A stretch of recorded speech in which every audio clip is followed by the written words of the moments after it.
엘리사가 길갈에 있는 신학교에서 제자들에게 가르치고 있을 때였습니다. 그 땅에 큰 흉년이 들었습니다. 신학교에도 먹을 것이 다 떨어졌습니다. 그래서 신학생들이 들에 나가서 풀을 뜯어다가 풀죽을 쑤어서 그것으로 끼니를 때우고 있었습니다. 그때 어떤 사람이 그의 제일 먼저 거둔 보리로 만든 보리떡 20개와 이제 막 딴 채소를 한 자루를 하나님의 사람에게 가지고 왔습니다. 그는 첫 열매를 먼저 하나님께 드린 겁니다. 엘리사가 그것을 받아들고 사환에게 말했습니다. 우리에게 주어 먹게 하라. 매일 풀죽으로 연명하던 신학생들이 오랜만에 제대로 된 떡과 제대로 된 채소를 먹을 수 있게 된 겁니다. 그런데 문제는 사람 수에 비해서 음식의 양이 너무 적은 겁니다. 신학생은 100명인데 보리떡은 20개밖에 안 되었습니다. 한창 혈기왕성한 학생들이라 한 사람이 보리떡 5개도 충분히 먹을 수 있는데 보리떡 20개로 어떻게 100명을 먹을 수 있습니까? 그래서 사환이 엘리사에게 반문했습니다. 내가 어찌 이것을 100명에게 주겠습니까? 사람이 100명인데 20인분도 안 되는 이것을 어떻게 학생들에게 내놓겠습니까? 그러나 엘리사는 확신을 가지고 말했습니다. 우리에게 주어 먹게 하라. 여호와의 말씀이 그들이 먹고 남으리라 하셨느니라. 사환이 보리떡 20개를 100명 앞에 차려놓았는데 정말 놀라운 일이 벌어졌습니다. 학생들이 떡을 먹어도 떡이 줄지를 않는 겁니다. 정말 하나님 말씀대로 학생들이 다 배불리 먹고도 그 떡이 남았습니다. 구약시대 엘리사가 보리떡 20개로 100명을 먹인 사건은 신약시대 우리 주 예수 그리스도께서 적은 떡으로 많은 사람을 먹이신 사건의 예고편입니다. 예수님은 12명의 젊은이들을 제자로 부르셔서 둘씩 짝을 지어서 보내시며 전도하라고 하셨습니다. 그들이 나가서 회개하라고 전파했을 때 많은 귀신이 쫓겨나가고 많은 병자들을 고칠 수 있었습니다. 예수님의 행하셨던 놀라운 일을 제자들도 동일하게 행한 것입니다.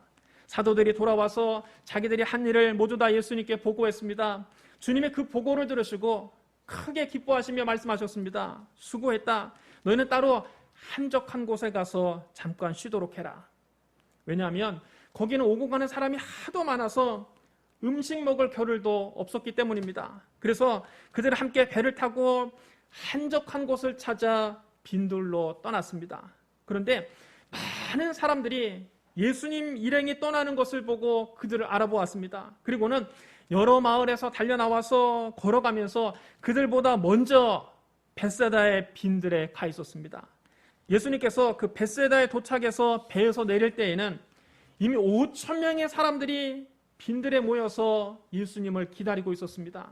주님께서 배에서 내리시면서 큰 무리를 보셨습니다. 그들은 마치 목자 없는 양과 같았습니다. 주님이 그들을 불쌍히 여기셨습니다. 주님이 그들에게 여러 가지로 가르치기 시작하셨습니다. 어느덧 해는 서쪽으로 뉘엿뉘엿 기울고 빈들에는 붉은 노을이 지어졌습니다. 날이 저물어 가자 제자들이 예수님께 와서 말씀을 드렸습니다. 주님, 여기는 빈들이고 날도 이미 저물었습니다. 사람들을 보내서 가까운 마을로 가서 각자 먹을 것을 좀 사 먹게 하시지요. 그러나 예수님은 말씀하셨습니다. 너희가 먹을 것을 주어라. 제자들은 예수님의 말씀이 도무지 이해가 되지 않았습니다. 그럼 우리가 가서 200데나리온어치의 떡을 사다가 그들을 먹이라는 말씀입니까? 제자들은 이곳 빈들에서 이 많은 사람들에게 떡을 먹인다는 것은 불가능하다는 뜻으로 예수님께 이렇게 말한 겁니다. 제자들 말은 틀린 말이 아닙니다. 지금 빈들에 남자만 5,000명이 모여 있습니다. 여자와 아이들까지 합치면 약 2만 명의 사람들이 모여 있는 겁니다. 그곳에는 떡을 파는 곳도 없고 떡을 살 돈도 없습니다. 다 맞는 말입니다. 그들의 상황 판단은 너무나 정확했습니다. 그런데 제자들이 한 가지 못 보고 있는 것이 있습니다. 그들은 바로 자기들 앞에 계신 예수님을 보지 못한 겁니다. 그들은 어려운 환경을 바라보느라 예수님을 보지 못한 겁니다. 문제만 자꾸 묵상하니까 예수님이 안 보이는 겁니다. 예수님은 제자들에게 다시 말씀하셨습니다. 너희에게 떡 몇 개나 있는지 가서 알아보고 오라. 제자들이 군중들을 찾아다니며 혹시 떡을 가져온 사람이 있는지 물었습니다. 그렇게 해서 가진 것을 다 모아보았더니 보리떡 5개와 물고기 2마리를 찾아냈습니다. 제자들이 그것을 예수님께 드리면서 말했습니다. 여기 보리떡 5개와 물고기 2마리가 있나이다. 제자들은 이거 가지고 뭘 할 수 있겠느냐, 그런 표정으로 예수님께 말한 겁니다. 그러나 예수님은 그것을 기쁘게 받으셨습니다. 주님이 제자들에게 명령하셨습니다. 사람들을 떼를 지어 푸른 잔디 위에 앉게 하라.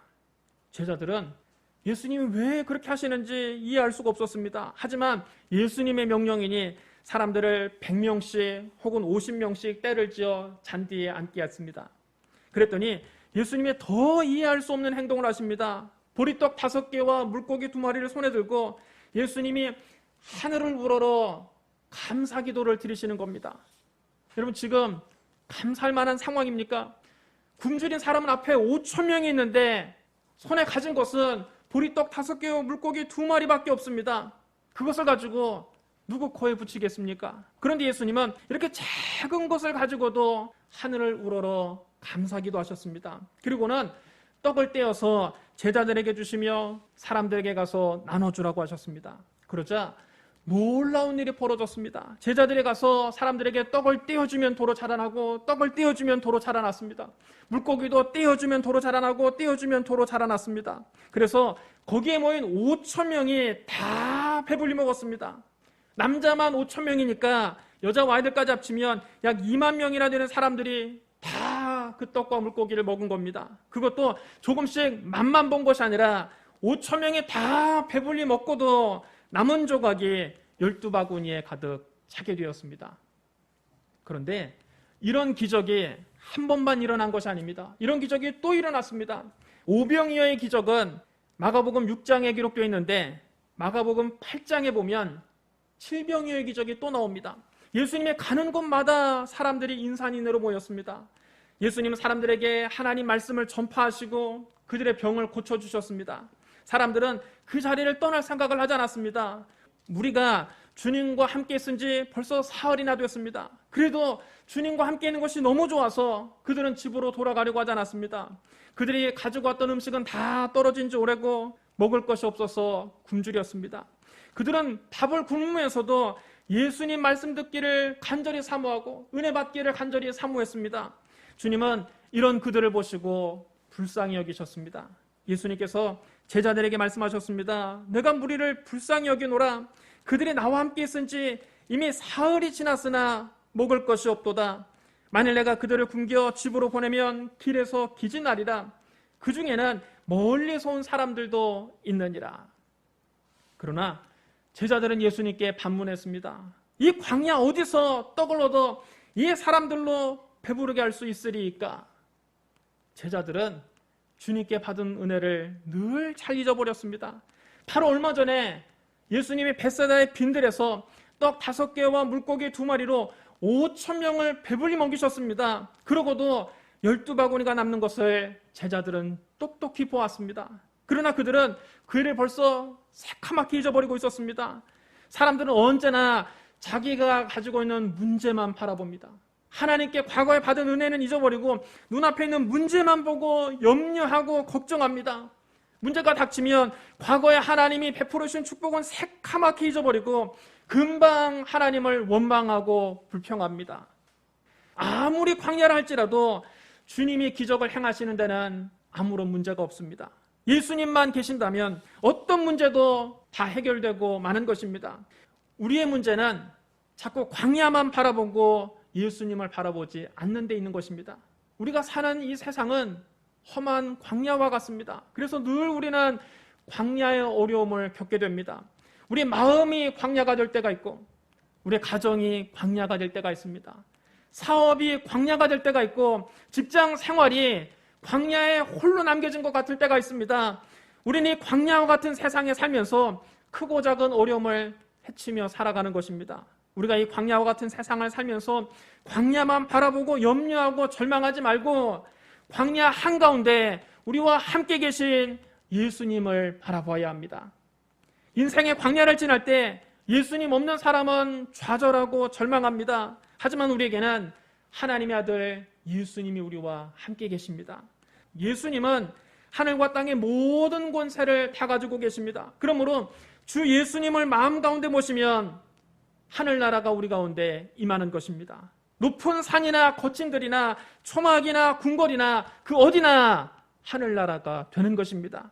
아무리 광야랄지라도 예수님이 함께 계시면 그 광야 한가운데 풍성한 식탁이 차려지는 것입니다.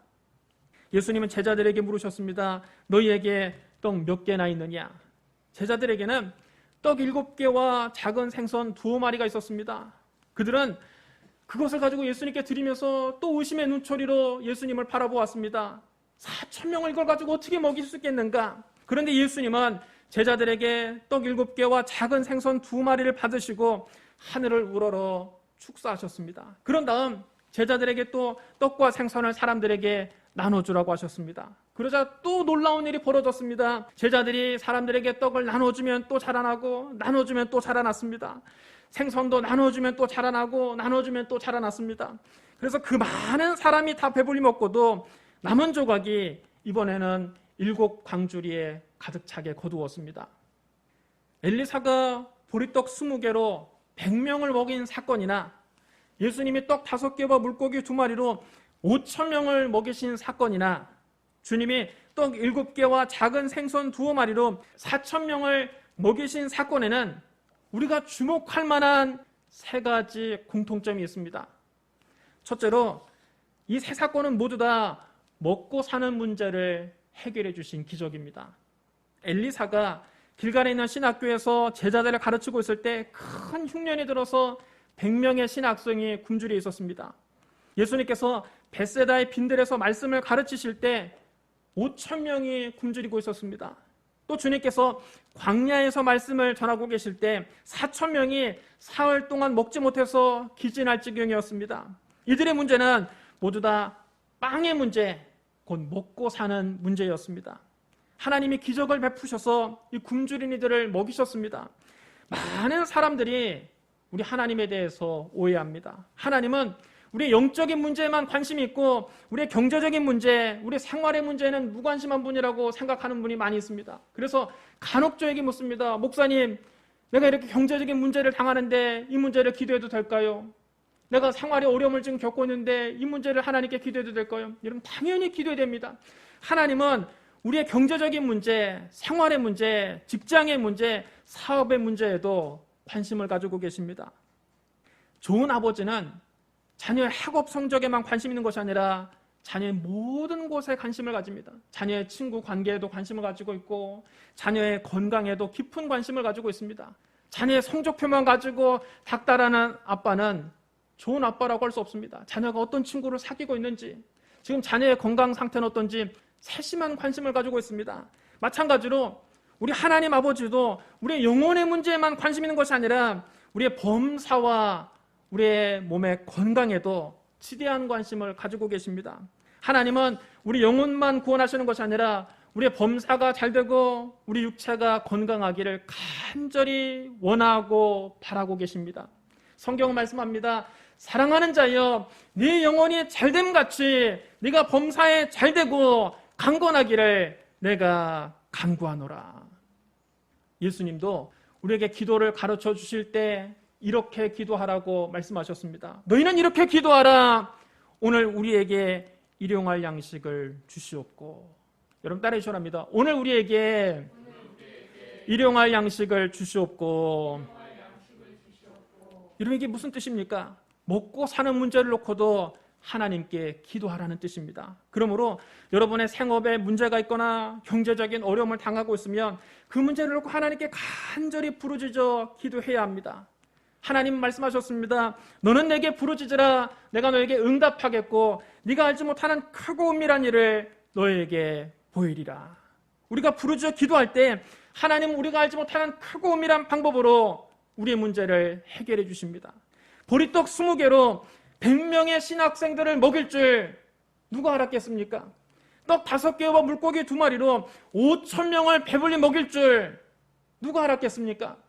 떡 7개와 생선 2마리로 4,000명을 먹일 줄 누가 알았겠습니까? 그러므로 여러분의 직장의 문제, 사업의 문제, 재정적인 문제도 하나님께 맡기고 간절히 부르짖어 기도하시기를 주님의 이름으로 축원합니다. 둘째로 믿음의 씨앗을 심을 때 하나님의 기적이 일어났습니다. 엘리 사이 제자 100명이 굶주리고 있을 때 어떤 사람이 그해 제일 먼저 거둔 보리로 만든 보리떡 20개와 이제 막 딴 채소 한 자루를 하나님의 사람에게 가지고 왔습니다. 그는 첫 열매를 먼저 하나님께 심은 겁니다. 벳세다의 빈들에서 5,000명이 굶주리고 있을 때 제자들이 떡 5개와 물고기 2마리를 예수님께 가지고 왔습니다. 믿음의 씨앗을 예수님께 심은 겁니다. 광야에서 4,000명이 사흘 동안 굶주리고 있을 때 제자들이 떡 7개와 작은 생선 2마리를 예수님께 드렸습니다. 믿음의 씨앗을 주님께 심은 겁니다. 이것은 모두 다 많은 사람들을 먹이기에는 턱없이 부족한 양입니다. 하지만 그것으로 충분합니다. 하나님 우리에게 찾으시는 것은 바로 믿음의 씨앗이기 때문입니다. 우리가 하나님께 믿음의 씨앗을 심으면 그것이 아무리 작은 것이라 할지라도 하나님 그 작은 것으로 큰 기적을 베푸십니다. 그러나 심지 않는 사람에게는 아무것도 주시지 않습니다. 심어야만 거둘 수 있습니다. 이것이 하늘나라 법칙입니다. 주님께 믿음의 씨앗을 심으라고 말하면 요즘 교인들은 눈치가 빨라서 금방 알아듣고 이렇게 말합니다. 목사님, 또 돈 내라는 소리군요. 우리는 그렇게 헌금을 강요하는 설교는 원치 않습니다. 축복의 설교나 많이 해주십시오. 여러분, 그게 무슨 말씀입니까? 저는 지금 축복의 설교를 하고 있는 겁니다. 하나님께 축복을 받으려면 반드시 먼저 심어야 합니다. 심지 않고는 거둘 수 없습니다. 심지 않고 거두겠다는 것은 마치 농부가 밭에 씨앗을 뿌리지 않고 대풍년을 거두겠다 기대하는 것과 똑같은 것입니다. 하나님께 심지 않고 거두겠다는 것은 낚시를 하는 사람이 낚싯바늘에 미끼를 끼지 않고 빈 바늘을 바닷속에 던져놓고 큰 물고기가 걸리기를 기대하는 것과 똑같은 것입니다. 하나님께 심지 않고 거두겠다는 것은 주식을 투자하는 사람이 자기의 시드머니를 한 푼도 투자하지 않고 주가가 오르기를 기대하는 것과 똑같은 것입니다. 굉장히 어리석은 일입니다. 저도 헌금에 관한 설교를 하면 성도들이 싫어한다는 것을 잘 알고 있습니다. 헌금의 설교를 하는 것은 저에게도 굉장히 부담스러운 일입니다. 저도 제 이미지를 좋게 하려면 헌금에 관한 설교는 일절하지 않고 여러분이 듣기 좋아하는 말, 여러분 귀에 달콤한 말, 그런 말만 전하면 좋다는 것 저도 알고 있습니다. 그럼에도 헌금에 관한 설교를 할 수밖에 없는 것은 성경의 이 말씀이 반복적으로에게 기록되어 있기 때문입니다. 주의 종은 성경 말씀을 가감 없이 전달해야 됩니다. 하나님 말씀을 더하지도 않고 빼지도 않고 그대로 전달하는 사람이 주의 종입니다. 사실 축복을 받으라는 말씀이나 하나님께 예물을 드리라는 말씀은 같은 말입니다. 왜냐하면 하나님께 축복을 받는 비결이 바로 하나님께서 기쁘시게 여기는 예물을 드리는 것이기 때문입니다. 콩 심은 데 콩 나고 팥 심은 데 팥 납니다. 많이 심은 사람이 많이 거두고 적게 심으면 적게 거둡니다. 이 심고 거두는 법칙은 우주의 법칙입니다. 여러분, 이 우주의 법칙을 누가 정하셨습니까? 이 법칙을 정하신 분이 바로 하나님이십니다. 하나님은 당신이 정하신 이 법칙을 절대로 어기시지 않습니다. 성경은 심고 거두는 법칙을 거듭거듭 강조하고 있습니다. 스스로 속이지 말라. 하나님은 업신여김을 받지 아니하시나니 사람이 무엇으로 심든지 그대로 거두리라. 이것이 곧 적게 심는 자는 적게 거두고 많이 심는 자는 많이 거둔다 하는 말이로다. 각각 그 마음에 정한 대로 할 것이요 인색함으로나 억지로 하지 말지니 하나님은 즐겨내는 자를 사랑하시느니라. 주라, 그리하면 너에게 줄 것이니 곧 후히되어 누르고 흔들어 넘치도록 하여 너희에게 안겨주리라. 너희가 헤아리는 그 헤아림으로 너희도 헤아림을 도로 받을 것이니라. 그러므로 여러분, 우리가 하나님께 축복을 받으려면 먼저 하나님께 믿음의 씨앗을 심어야 합니다. 풍성한 축복을 넘치게 받으려면 하나님께 풍성하게 심어야 합니다. 심고 거두는 법칙은 영원한 법칙입니다. 그래서 성경은 하나님 앞에 나올 때 우리에게 빈손으로 나오지 말라고 말씀하고 있습니다. 출애굽기 23장 15절에 이렇게 기록되어 있습니다. 너는 무교절의 절기를 지키라. 내가 너에게 명령한 대로 아비몰의 정한 때에 이래 동안 무교병을 먹일지니 이는 그 달에 네가 애굽에서 나왔음이라 빈손으로 내 앞에 나오지 말지니라. 출애굽기 34장 19절로 20절에도 이렇게 기록되어 있습니다. 모든 첫 태생은 다 내 것이며 네 가축의 모든 처음 난 수컷인 소와 양도 다 그러하며 나귀의 첫 새끼는 어린 양으로 대속할 것이요 그렇게 하지 아니하려면 그 목을 꺾을 것이며 네 아들 중 장자는 다 대속할지며 빈손으로 내 얼굴을 보지 말지니라. 하나님은 온 우주의 주인이십니다. 하나님이 말씀하셨습니다. 은도 내 것이요 금도 내 것이니라. 여러분, 은도 다 하나님의 것이고 금도 다 하나님의 것입니다. 하나님이 뭐가 부족해서 우리 같은 인생에게 뭘 가져오라고 하시겠습니까? 하나님이 뭐가 아쉬워서 여러분에게 빈손으로 나오지 말라고 하신 것이 아닙니다. 하나님께서 여러분 손에 든 그 작은 예물을 받으시고 후회되어 누르고 흔들어서 넘치도록 여러분에게 안겨주시려고 그렇게 말씀하신 겁니다. 그러므로 하나님께 풍성하게 심고 풍성하게 거두시기를 주님의 이름으로 축원합니다. 셋째로, 하나님은 우리가 먹고 남게 해주십니다. 엘리사가 보리떡 20개를 무리에게 주어 먹게 하라 했을 때 사환은 엘리사에게 반문했습니다. 내가 어찌 그것을 100명에게 줄 수 있겠습니까? 신학생은 100명인데 떡은 20개밖에 없었기 때문입니다. 그러나 엘리사는 확신을 가지고 말했습니다. 무리에게 주어 먹게 하라. 여호와의 말씀이 그들이 먹고 남으리라 하셨느니라. 그런데 정말 하나님 말씀대로 학생들이 다 배불리 먹고도 떡이 남았습니다. 오늘 본문인 열왕기하 4장 44절에 이렇게 기록되어 있습니다. 그가 그들 앞에 주었더니 여호와께서 말씀하신 대로 먹고 남았더라. 여러분 따라해 주시기 바랍니다. 먹고 남았더라. 벳세다의 빈들에 굶주린 사람은 5,000명이었는데 가진 것은 떡 5개와 물고기 2마리밖에 없었습니다. 예수님은 떡 5개와 물고기 2마리를 손에 들고 하늘을 우러러 감사 기도를 하신 후에 사람들에게 나눠주라고 말씀하셨습니다. 제자들은 어이가 없었습니다. 그런데 결과는 어땠습니까? 5,000명이 다 배불리 먹고도 떡이 남았습니다. 마가복음 6장 42절로 44절에 이렇게 기록되어 있습니다. 다 배불리 먹고 남은 떡 조각과 물고기를 12바구니에 차게 거두었으며 떡을 먹은 남자는 5,000명이었더라. 그들이 조금씩 맛만 본 것이 아니라 다 배불리 먹고도 남은 떡 조각과 물고기를 12바구니에 거두었습니다. 또 광야에서 4,000명이 사흘 동안 굶었을 때에도 제자들에게는 떡 7개와 작은 생선 2마리밖에 없었습니다. 그런데 그곳으로 4,000명이 다 배불리 먹고도 남았습니다.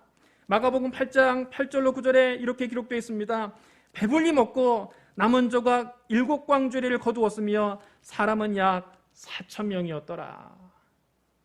배불리 먹고도 남게 주셨습니다. 우리 하나님은 언제나 우리에게 풍성하게 주십니다. 어머니가 아들에게 밥을 퍼줄 때 인색하게 주는 어머니가 있습니까? 아이고, 우리 아들이 밥을 먹으면 우리 쌀떡에 쌀이 떨어질 텐데 쌀을 아끼는 엄마가 어디 있습니까? 어머니가 아들에게 밥을 퍼줄 때 수북하게 퍼주는 것처럼 하나님은 당신의 자녀들에게 복을 주실 때 수북하게 퍼주십니다. 모자라게 줘서 부족하게 하지 않으십니다. 간신히 입에 풀칠만하게 하지 않으십니다. 하나님의 축복은 차고 넘치게 해주십니다. 우리가 하나님께 믿음의 씨앗을 심으면 하나님께서 우리에게 복을 주시되 다른 사람에게 꾸어주고 나누어주고 베풀 정도로 넉넉하게 주십니다. 여러분, 저 하늘의 별들만 봐도 그것을 알 수 있습니다.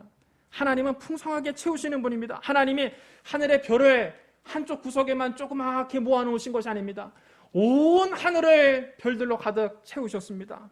여러분, 산천초목도 마찬가지입니다. 산에 가서 나무를 보십시오. 하나님은 어느 한쪽에만 나무를 심어 놓으셨습니까? 온 산을 다 나무로 뒤덮어 놓고 그곳에 각종 곤충과 짐승들이 다 머물 수 있게 하셨습니다.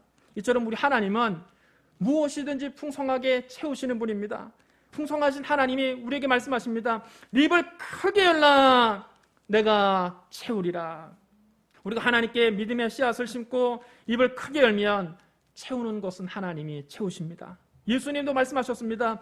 내가 온 것은 양으로 생명을 얻게 하고 더 풍성히 얻게 하려는 것이니라. 여러분 따라 주랍니다. 더 풍성히 얻게 하려는 것이니라. 우리 주님은 더 풍성히 얻게 주시는 분입니다. 예수님께서 우리에게 영생을 주실 때 간신히 우리 영혼만 구원해서 턱걸이로 천국 가게 하시는 분이 아닙니다.